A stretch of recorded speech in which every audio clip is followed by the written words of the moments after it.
The prohibition of alcohol started in 1920 with the 18th Amendment. Various movements and religious movements pushed for the ban of alcohol, and although the intentions were good, it may have made things worse. Legal alcohol was gone.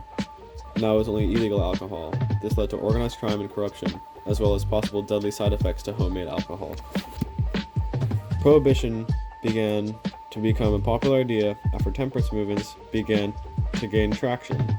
It seemed like a good idea. Factory owners supported it because workers wouldn't show up drunk, and alcohol abuse also lined up with statistics for domestic violence. It would seem as if the ban of alcohol would fix everyone's problems. Although the ban of alcohol took drinking away legally, it still continued illegally. The prohibition led to increased organized crime, and some alcohol that wasn't processed correctly could have become deadly.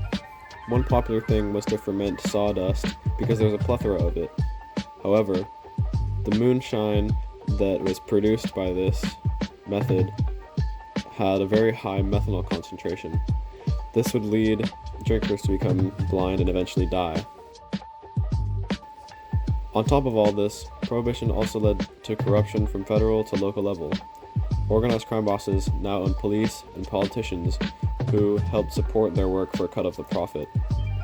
One notorious gangster, Al Capone, is known for being one of the most notorious crime bosses in history. His empire was set up for him, going through the ranks of the mob quickly, and eventually became a leader of a gang. On St. Valentine's Day massacre on February 14, 1929, members of a rival gang were gunned down against a wall by Capone's men who had posed as police officers. And this is an example of this ruthless man being born by prohibition. In conclusion, the reason that this process is important is because, the reason this topic is important is because it has shaped American culture and media. It has also influenced organized crime and corruption in America.